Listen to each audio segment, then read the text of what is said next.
Welcome to Happy Hour, where we're flipping the script on the traditional happy hour. Instead of winding down at the drink, we're here to talk about what actually makes us happy and learn from society's healers, therapists, coaches, elders, spiritual leaders, and everyone in between. Join us as we dive into stories, insights, and tools that help us grow, heal, and support one another. Whether you're a seeker or a seer, this is for you. I'm Anurag, founder of Happy, and this series will be hosted by myself, along with my co-hosts, Mira and Tess, and we're excited to explore new ways to bring more joy and well-being into our lives. So take a deep breath, and let's dig in.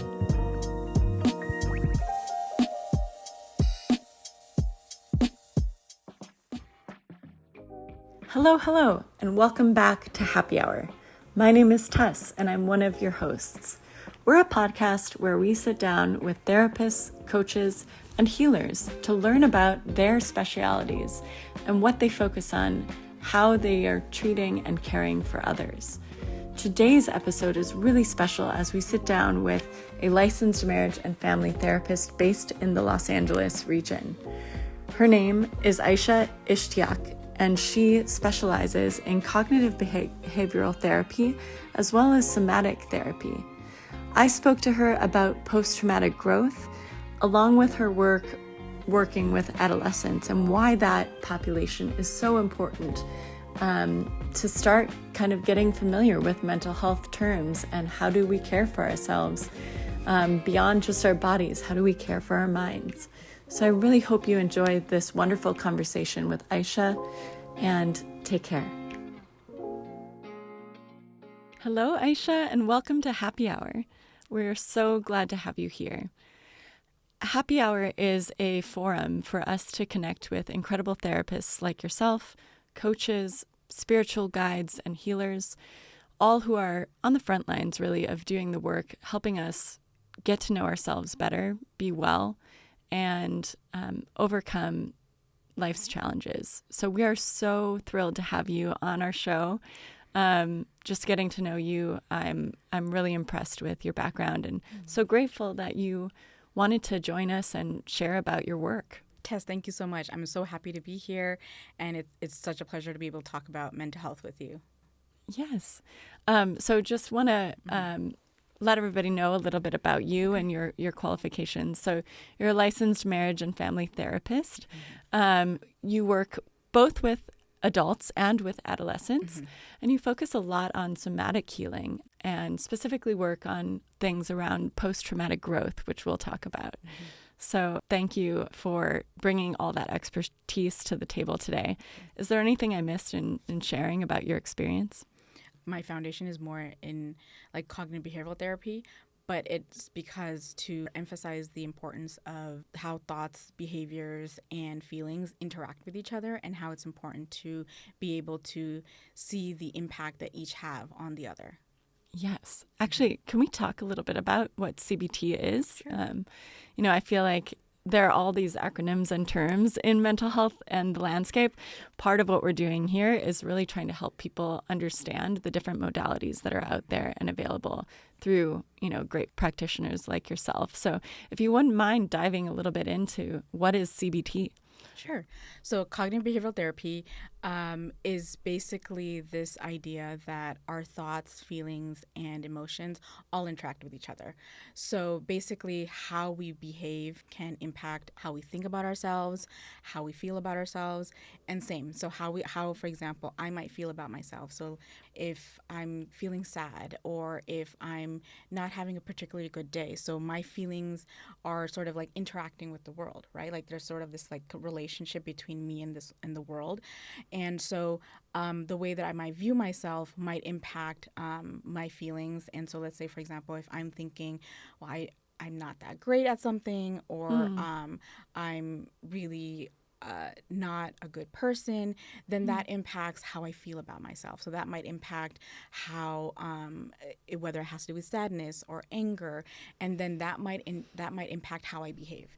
So I might close in on myself, or I might hide myself from others, or I might feel that I don't deserve to be around people. So it has, and there's also a link to self-worth in regards to cognitive behavioral therapy. There's this idea that a lot of our thoughts, feelings, and behaviors are impacted by how we think about ourselves, how we view ourselves, how others view us. So there's this feeling of having something that we call like irrational thoughts. So it could be related to like fears, it could be related to insecurities, it could be related to anxieties, and that has a huge impact in terms of how we walk in the world. And so the way that cognitive behavioral therapy works, it's very structured. So it's helping the client to really pinpoint what are things that they're struggling with, right? Like, so let's say, for example, they're having specific thoughts. How do we help them reframe them? How do we help them restructure them? So we kind of go into their past. So, for example, if I'm working with an adult client, I will go into their childhood and be like, let's look at what your interactions were like with your primary caregivers. Yeah. What was your interactions like with people around you? Like, so authority figures, for example. So that might be teachers, principals, and then as they get older, how were your interactions with your peers? So really pinpointing like where did the thoughts resonate that have now become your thoughts. One of the frameworks of cognitive behavioral therapy is this idea that all of our thoughts are inherited. And I know there's other modalities that frame it in that way as well. So because if your thought was inherited, where was it inherited from? Right. I love thinking about CBT and in the way that you just described it. Like, you know, our thoughts affect our actions, but also our actions affect our thoughts, right? So if I say, you know, oh, I'm so lazy, I might, you know, just lounge around the house all day. But if I say to myself, I'm an athlete, like I'm going to wake up and go build my strength today, you know, and how, you know, there's that theory of the woman who says like, just smile and then, you know, eventually you will feel the happiness. And that symbiotic relationship between what we do and how we feel and what we think. Yeah, absolutely. I'm so glad you brought that up because the postures, there's the Right. Superman pose Right. and or Superwoman pose. And so Yes. all of those poses Superwoman. absolutely, where that can impact how we think about ourselves, how we view ourselves. And again, it's an action, right? So action impacts our feelings, our thoughts. So all of this is very much interlinked in cognitive behavioral therapy. Yeah. And actually, CBT has such an important role in what we're doing at Happy. You know, I know I gave you a little bit of background on what we're doing, but our whole mission at Happy is to create tools that help with the therapeutic process, but also help individuals have an ally in their time in between their sessions, right? So, you know, having a tool that says, hey, Tess, like, go outside and sit in the sun for 15 minutes today. Can you commit to that action? And I'll say, I commit. And just making that decision, right? I'm saying, yeah, I can do that. Like, I deserve to invest in that experience for myself.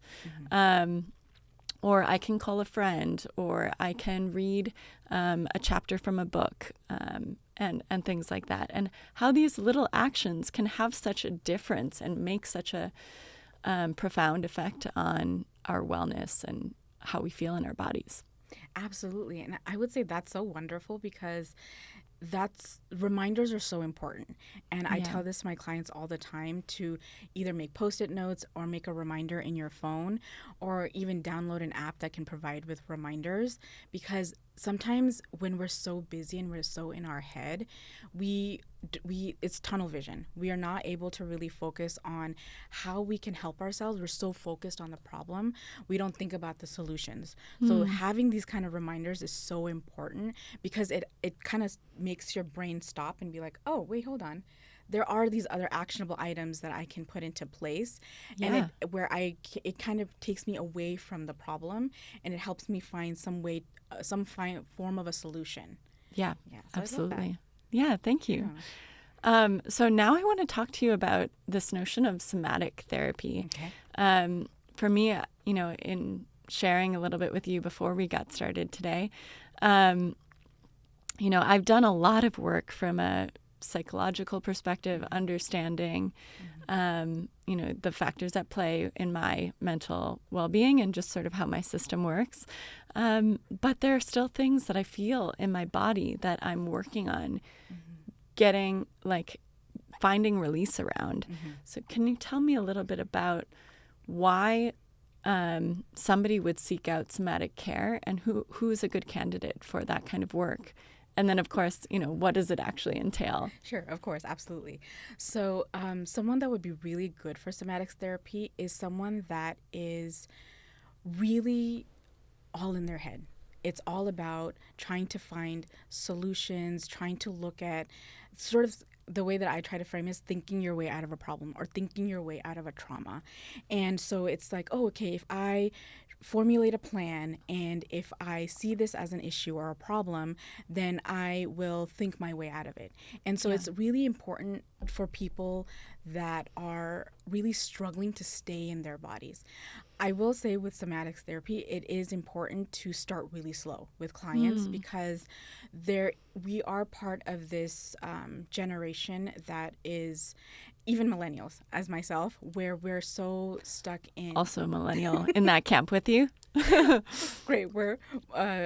So it's looking at how in this day and age, social media or just the fact that we have so many distractions and we can scroll, right? We can either scroll or we can watch TV or we can disconnect, right? Absolutely.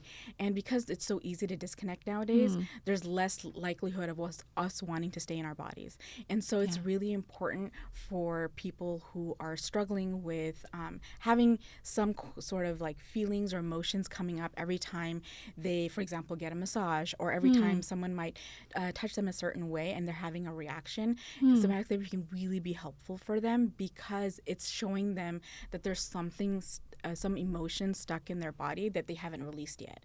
Yeah. And so there's different varieties. So there could be tapping, for example. So there's certain areas, like for example, your certain parts of our hands. Let's do a few practices together. Sure. So what I try to do with some clients is a way to help. So I have them use a phrase along with the tapping. So for example, I'll say, That's cool. I feel safe in this moment. Yeah. Powerful. Yeah. Okay. So we can do it together. So you can use two of your fingers. So I'll say, I feel safe in this moment. I feel safe in this moment. And then trying to control your breathing at the same time. I'm going to use this one on my next airplane flight. And then what you do is then you can switch off to the other hand. Is that, okay, and then saying the same thing, I feel safe in this moment. And then what that does. I feel safe in this moment. And then another area is right between the thumb and the index finger. So it's, again, right, just tapping slowly. I feel safe in this moment. Wow. Yeah. So it's finding pressure points. So these areas are pressure points. Even our wrist is one. A pressure point right here during our chest area is a pressure point as well. And then right here. Yes, right here. And then also there's some pressure. Some people might feel a lot of emotions or stuck in their facial areas. So right here might be a place for them to tap that feels good. Because it's like right in the bone area. So it's just like, and then if your fingers are kind of a little cool, it's like, okay, a lot of focus in this area where it allows you to kind of slow down, calm down, and focus on where kind of it helps to really hone in and focus on, okay, I'm touching my face right now, and my hands are touching my face. So how does that feel for me? And what that does is that it takes us away. It kind of quiets our brain and it makes us just focus here. So another thing that can be really helpful is yoga. And it doesn't have to be anything very structured. It could be something that makes you feel good about you within your own body. So whether that could be a certain yoga pose, that could be whether it could be stretching. It could be breath. Exactly. Breath work also is something that can be really helpful because one of the things I've noticed with clients that have anxiety is that when they're feeling anxious, their breaths become really shallow. And so breath can really impact how our body is experiencing the anxiety. So then it's important to be able to focus on the breath, find ways to elongate the breath if needed, right, to help us calm down. And in certain situations where it might be helpful to kind of release an emotion, you can speed up that breath too. So, what's really great about breath work is that the person that's doing it is in control. That's what I tell the clients, is that because especially when they've experienced something traumatic or they've gone through a really difficult moment or they're having like panic attacks, for example, there's this feeling of lack of control. So being able to have control in these moments, especially when it comes to just being able to breathe, can be very empowering for our client, because then it helps them understand that, okay, if I can control my breathing in these moments, how can I control triggers, for example? Right. Or how can I control when I'm experiencing anxious thoughts or depressive thoughts? So it can be really helpful in that moment. But also what it does is that it helps you understand that your body is speaking its own language, that it's not just your mind. And I think, one thing that's really important to think about is that as we're talking about all these different modalities that are out there, there are some modalities that really are focused on root causes and like going deep and understanding yourself. There are other modalities that are practical, tangible tools that you can use when you're experiencing a symptom like anxiety. So, just to use an example from my life, I was on a super turbulent flight a couple of years ago, and when I landed, I was almost sworn off flying. Of course, there's some stuff going on in the news these days that's making flying feel more dangerous. But, my lifestyle requires me to travel. My family's all over the world. And I want to lean into embracing that I can't control everything. So, in this circumstance where I'm on a plane and it's turbulent, cognitively, I know turbulence doesn't cause accidents, but that doesn't mean my body knows that. Yes. So like having these practical tools of the tapping and saying to myself, in this present moment, I'm safe, right? How powerful is that? Yeah, it is. And knowing that, okay, I can control my breath. That means that I'm here, that I'm not in present danger, right? Yeah. Another tool that I like to use with clients is called the 5-4-3-2-1 method. Okay. So tell me more. So it's more grounding. Okay. So for example, like if you're on an airplane, this might be helpful, but something to try next time. Okay. And then you and I can discuss if this is helpful or not when we do it. I love it. So you focus on your surroundings, right? So you focus on 5 things you can see, 4 things you can hear, 3 things you can smell, 2 things that you can touch, and 1 thing that you can taste. So let's say, for example, you have food or candy with you, putting that in your mouth and being like, okay, really describing the taste to yourself. Like, okay. Oh, wow. So for example, sour candy can be really helpful when you're feeling anxious. Yeah. So when you put that candy in your mouth, you're like, okay, it feels really sour. This is how it feels on my tongue.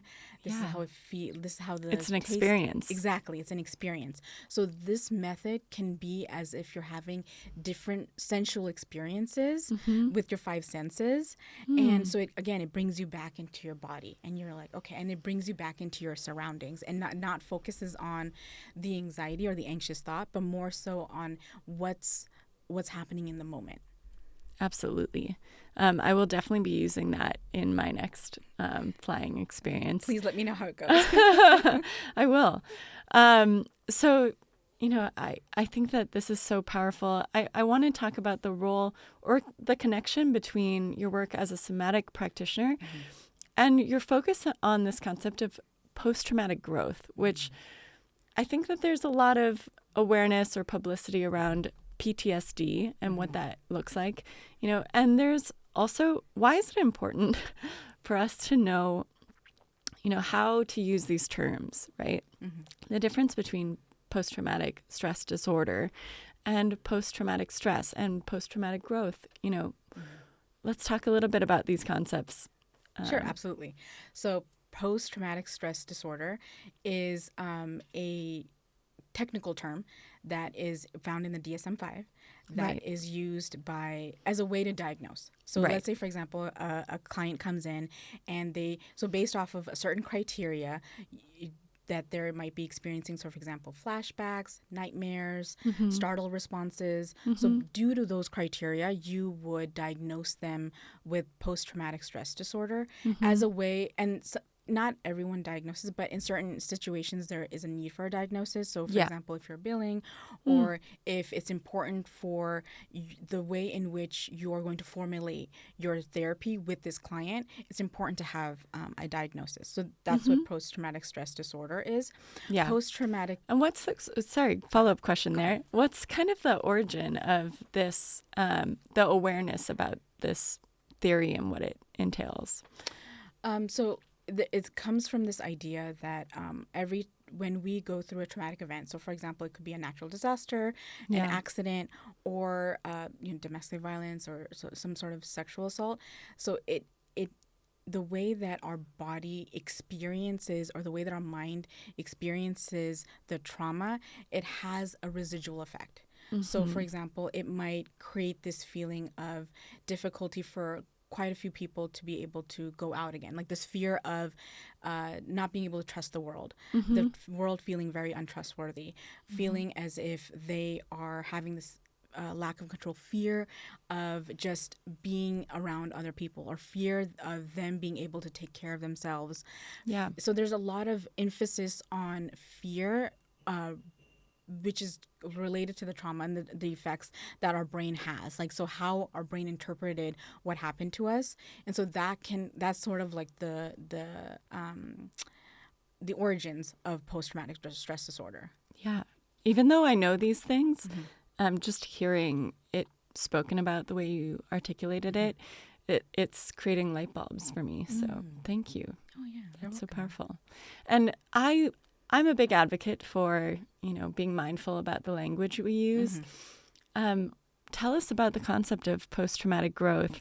Why is it such a powerful reframe to this age-old sort of concept of, okay, somebody's struggling with PTSD, but what is post-traumatic growth? How can we look at that as, a truly a silver lining and blessing of those who have gone through these kinds of experiences that are undoubtedly life-changing, right?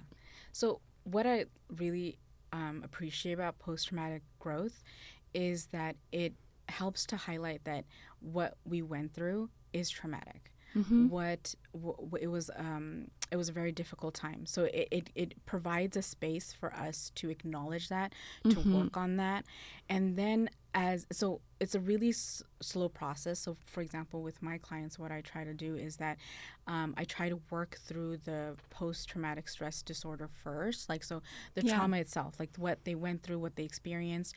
And what I've realized is, in order to get to post-traumatic growth, you have to have a space that you create for anyone, whether it's a client, a friend, a family member, where they're able to acknowledge what happened to them, where they're able to feel seen and heard. And what I have realized is that with post-traumatic growth, when you provide that space, it allows the person to experience this sense of acknowledgement, but also the lessening of shame. And this has more to do with, for example, with clients that have gone through like domestic violence, or they've gone through like sexual assault or rape. Like, for them, having a space where it's like, I hear you, I see you, yes, you did actually go through this, yes, it was horrific. Then from that lens, when you get to it allows that client to then get to a point where they're able to experience post-traumatic growth. So it's finding resiliency. So it's going through something really traumatic or horrific, and and finding ways where you are able to stand on your own 2 feet, where you're able to lift yourself up, empower yourself.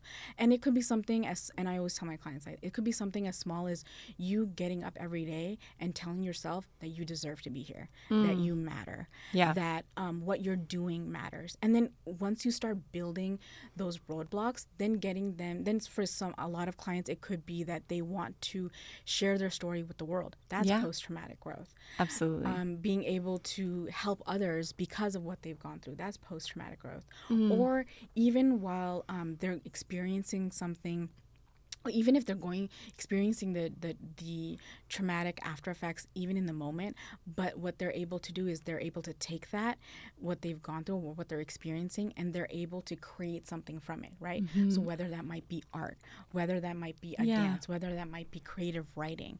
And so I always emphasize with clients, like, okay, well, what can you do with this? I understand it's hard. I know it's really difficult. I myself have gone through a lot of trauma, so I know what that is like.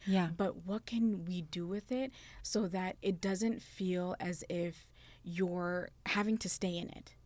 And this actually takes me to, another question that I was thinking about with you, which is about turning pain into purpose. I can start by kind of sharing a story that hits home for me. Hearing, as we're talking about post-traumatic growth, right? Although I'm so glad that you emphasized trauma being, it could be a natural disaster like we just experienced with the LA wildfires. It could be domestic violence, these sorts of traumas. I think when people hear PTSD, they often think about the veteran community. I actually have done a lot of advocacy work and, understanding around the veteran community because I was a partner to somebody who was a service member. And one thing that was really beautiful in that learning through that journey was I got exposure to this concept that a congressman named Seth Moulton put together with this thought leader and author, Sebastian Junger. And the two of them worked together to build what they called Veterans Town Hall. And so on Veterans Day, usually there's a parade and people gather in the town square and march. And that is a beautiful tradition. But this idea was that people could come together and actually just let down the expectation that they need to be okay. They can share honestly the experiences that they've had and acknowledge that they were painful. And sit in community together. And there's so much healing in that, right? To be present and to be acknowledged and see yourself in another. There's so much healing in that.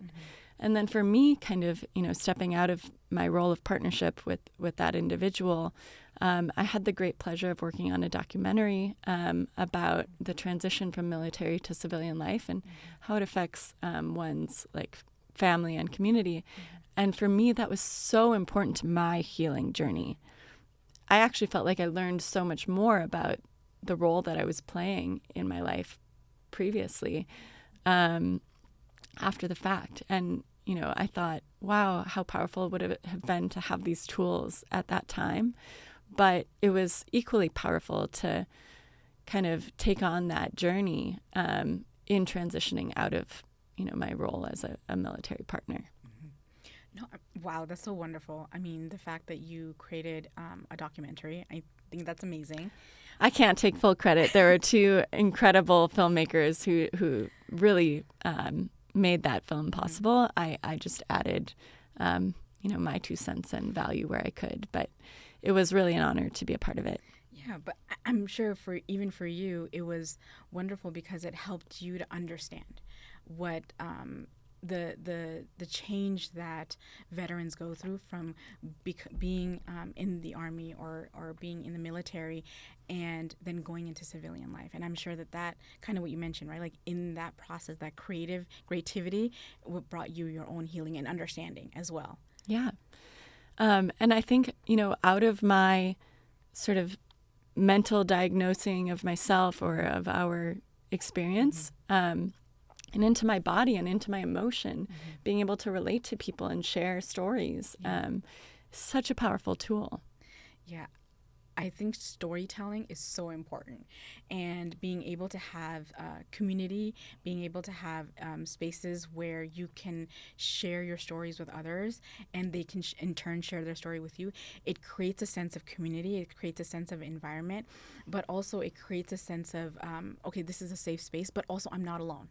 Yeah. Somebody else has gone through this, and maybe I can learn something from them and they can learn something from me. And then so there's this interchange of short storytelling, but also this interchange of like, maybe there's ways that you've learned how to cope and maybe you can help me as well. So there's this mutual support. Exactly, mutual support. Absolutely. Yeah. And it's actually, I mean, that particular story, it's been a number of years, but there would have definitely been periods when I would have had a hard time just sort of being present here in my body and being able to share about that. So just, understanding that growth and healing is possible. Absolutely. Absolutely. Oh, thank you so much for sharing. I love this. Yeah, absolutely. Now I want to talk about your work in the population of adolescents, such a pivotal time in all of our lives. I'm thinking about my adolescence and just going through challenges of forming our own identity, understanding our values and what we stand for, who we are in the world, and then be all the social elements that come with that. I'm thinking back to episodes when I had friends who were abusing alcohol or hypersexualizing themselves or even cutting themselves. This is a period when people are looking for connection and, really the stress level, even though us as adults maybe look back at that time and like, hey, kid, you just had to go to school and play sports, right? But that's not how it feels in your body when you're first experiencing these emotions. Tell us a little bit about why you've chose to focus on this population and how your work differs with them versus with adults. I would say it has a lot to do with maybe my own experiences as a teenager, which is why I've wanted to work with teenagers now, because I think when I was a teenager, I didn't know about therapy, or if I knew about therapy, it was very stigmatized. Yeah. Also due to the culture that I grew up in, and so which we'll talk about. Exactly. And so, what was really important for me was helping provide a safe space for these adolescents, helping them have a space where they don't feel judged, because they already feel so judged, whether it's because of their schooling, whether it's because of their peers, whether it's because of their parents or family members. There's so much judgment that comes on these kids, and there's also a lot of self-judgment. And so they feel they have to walk a certain way, they have to talk a certain way, they have to present themselves a certain way. That's so much pressure, especially sorry. No, I've done a lot of work also in the eating disorder space, and just following that, understanding that the age is getting younger and younger when people are starting to have these feelings, be affected, take these actions with self-judgment, right? This shift from being in a state of our natural selves as children to this period where we're starting to have that self-judgment come into play. Yeah, I'm not trying to blame social media too much, but I would say filters, being able to see people their age look different than them or have a different body than them on social media, and it's constant. There are new elements at play, exactly, that absolutely. maybe we didn't have as children. So how do you keep abreast of all these elements and how it's really affecting the adolescents of today? A lot of research.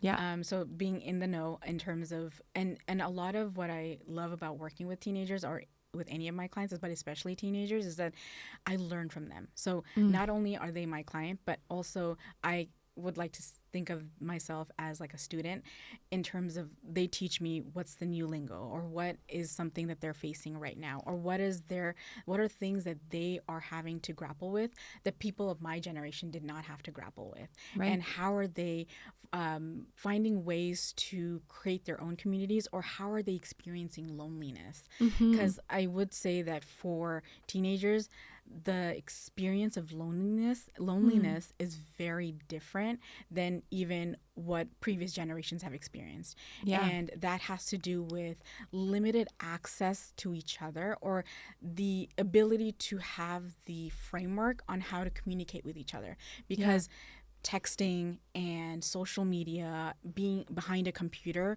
is so prevalent now. And even during the pandemic, a lot of these kids were stuck behind a computer. They weren't able to interact with each other. And so that created another barrier. So now, because it's so hard for them to be able to talk to each other in person, and it's a lot easier to talk behind a computer or a screen.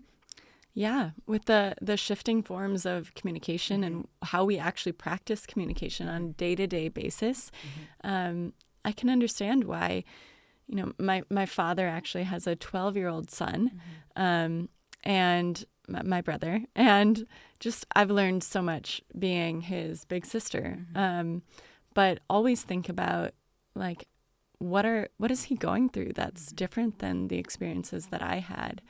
Right. And I think that, one of those things as a child who was educated, virtually during the pandemic, we can't downplay the impact of that. And, that makes things like presenting an idea, in front of your class, something that they haven't done as often in this face-to-face experience. So how do we, both look at the gifts that they have that are different than ours, and also, understand the unique challenges that they're experiencing? I would say it's important to look at them differently than our generation. So it's important to pay attention to what matters to them, what makes them unique, what makes them want to be either part of with their peers, or what makes them pull back, and really being cognizant of what are they telling you, what are they not telling you, what do they feel comfortable speaking to you about. So even with my work with my teenage clients, a lot of what they feel is this feeling of being misunderstood, but also that there's this lack, this feeling of, their generation is like this, or there's a lot of overgeneralizations about absolutely their generation, and so that also impacts them, where it makes them feel as if they are not being taken seriously. Right. What their voice is not important. It's important to remember that everybody is an individual, although they might belong to certain groups or have shared experiences like a pandemic in their education. Everybody has agency and is an individual. Absolutely. And also just providing them spaces where they can connect and communicate, and helping them bridge those gaps. So something that I really try to do with some of my teenage clients is I ask them, like, what are things that they're interested in that kind of has nothing to do with social media, or has nothing to do with garnering external validation, like how to build their own internal validation. And I would say that's one of the stark differences between older generations and this newer generation, is that yes, we did have this desire for external validation, but not so much so as this generation does. Not to the degree. Absolutely. Because it's not just coming from peers, it's coming from social media, it's coming from celebrity culture, it's coming from this idea of they have to, and again, right, it comes from this influencer sort of background as well, and like, okay, well, if I put myself out there, if I put what I'm going through out there, then the likes that I get, that tells me how much I'm loved, or the comments that I get, that shows how important that I am. And so what I try to do is I try to pull that back, and I'm like, okay, well, how do we do a little bit of a little restart? How do we focus on yourself? How do we build that internal validation? How do we build that self reassurance?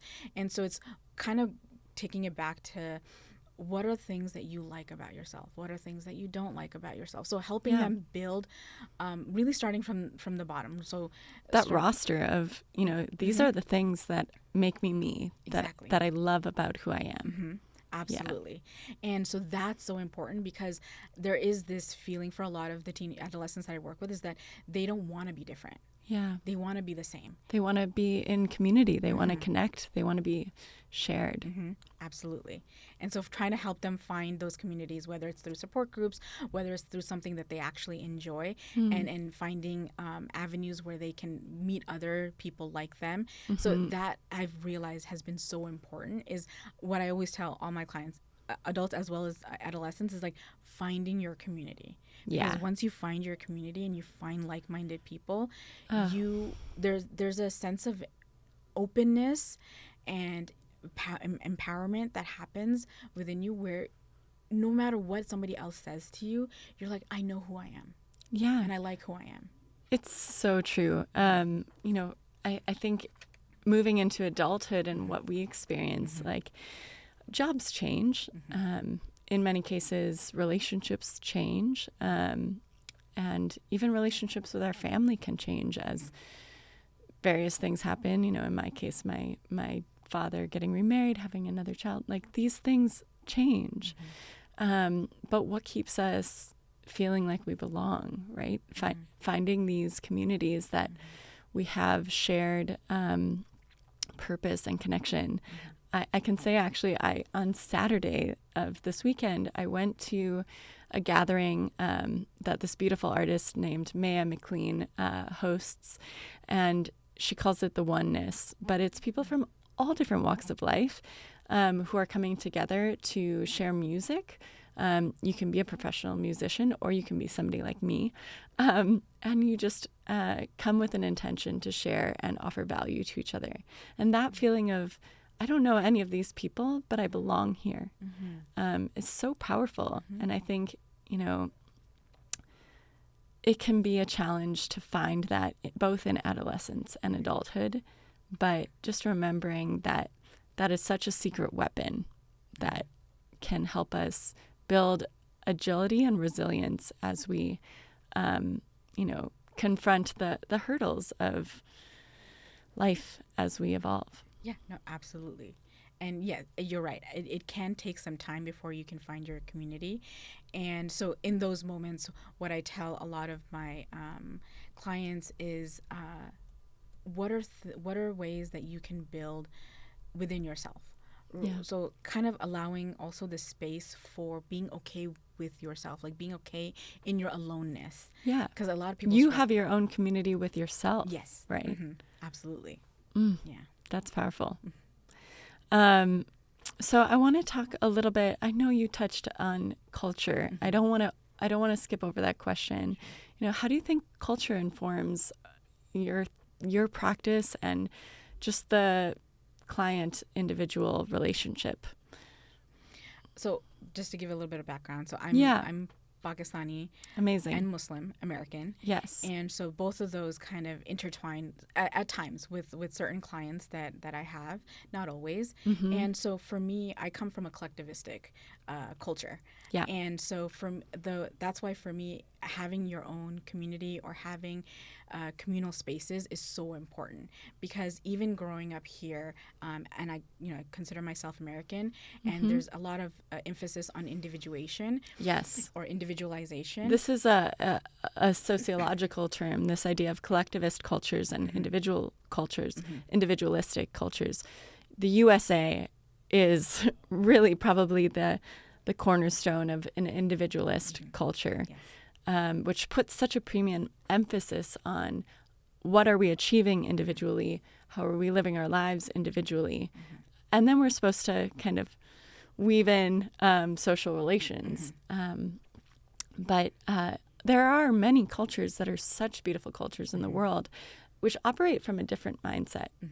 They do, and so, because of that background, what my sort of what I like to do when I'm working with clients, even if they've gone through really difficult moments with their nuclear families, is like, is there room for repair, right?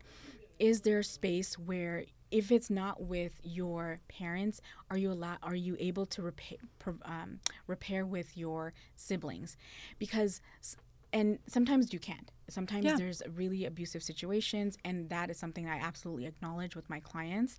And so what then I do is I tell them, like, okay, fine, look at your chosen family, look at your friends, look at like what space can they provide for you, because that's so important. And I'm not saying that they need to replace your nuclear family, but what does family mean to you? What does community mean to you? And so when I'm working with a lot of clients that have gone through trauma, or they're experiencing a lot of depression or anxiety, what I try to do is I formulate a plan of, like, okay, who are the people that you can reach out to?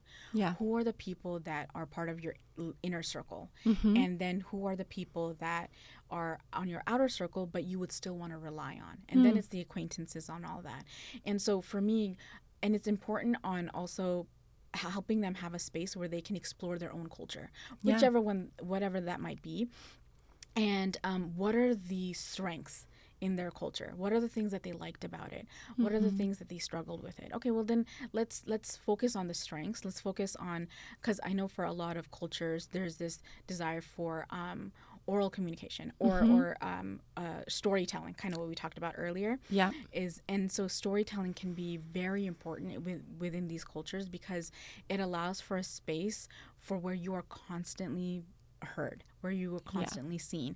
And those are one of the things that I think I see a lot in terms of, like, culturally with my clients is they want to feel a sense of community. They want to feel a space where they can be themselves, where they can share what they like about themselves, where they come from, what are the traditions and the customs. Food is very universal. Of course. Music, dance.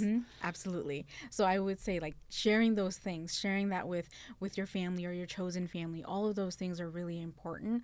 And trying to always bring it back to, let's say, for example, some clients will tell me, like, oh, I'm feel like I'm reaching my threshold, or my cup is empty. I'm like, okay, well, who can fill your cup, or who can help you fill your cup, or how can you fill each other's cups? And that, I want to talk about that for a second, because it doesn't mean that you are not self-reliant. It means that you are using the tools and the resources available to you. Yes. And I think that in individualist cultures is often neglected and underappreciated. You know, that this isn't you not being self-reliant. This is you being resourcul and you know, providing yourself with what you need to succeed. Absolutely. I really actually, you know, it'd be amazing to have a follow-up session with you talking a little bit more about the wisdom of Muslim spirituality. And I'm sorry we didn't get to talk about that today. Okay. But I want to kind of end here with a question of, I love leaving people with a quote that inspires you as an individual as you do the work that you do in the world. Did you have any quote that kind of sits with you all the time as you do your work that you would like to share with our listeners? I do. So it's actually not a quote. It's a poem.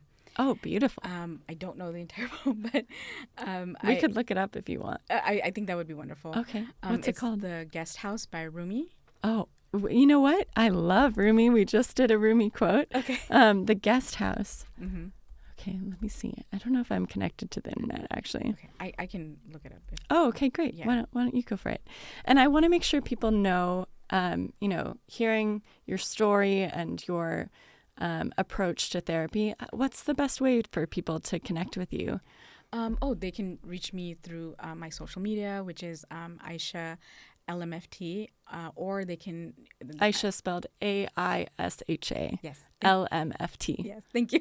Yeah. Or they can contact me through my website or my email, and that can absolutely be provided. Okay. And what's the website, just so people listening can look it up? So it would be Aisha, so it's spelled AISHA ISHTIAQ LMFT.com. So it's my entire name, LMFT.com. That's my website. Amazing. Yeah. Okay. Inspire us with our new favorite Rumi poem. Okay. I will. I'll share. Once I had a dream about becoming a mother during a time where that was something I was thinking a lot about. And in my dream, I didn't know who the father, I didn't even know if there was a father. It was kind of like a Virgin Mary situation.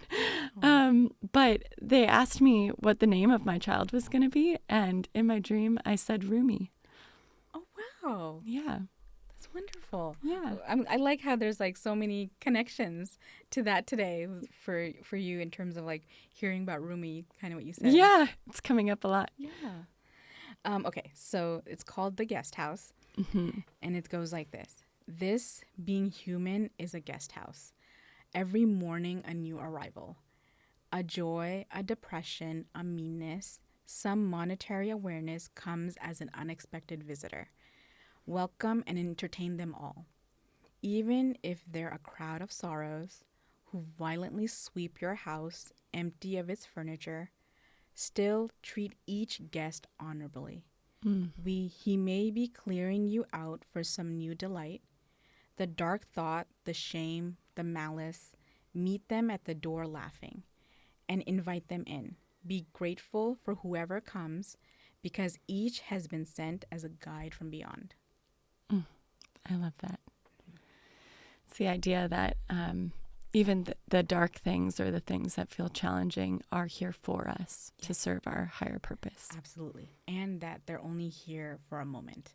Absolutely. For a very small moment. And that's what I love about the guest house, because it's looking at everything that happens in our lives as a guest, whether it might be a good guest or not so great guest, but just understanding that it is a guest, and at some point in time there might be a new guest that's going to come and take its place, and it might be even better than the last guest. Yeah. Thank you. That's beautiful. Well, thank you so much for your time and for being a guest with us at Happy Hour. I can't wait to hear more about how your journey transpires. No, thank you so much for having me. It was such a pleasure being here. Amazing. Thank you so much for joining us for Happy Hour. We hope you walked away having learned something and feeling a little less alone in the journey. If you liked what you heard, it would mean so much to us if you subscribe so you can be notified every time we have a new episode. To learn more about what we are doing at HPY, go to thinkhpy.com. Until next time, we hope you feel heard. Take care.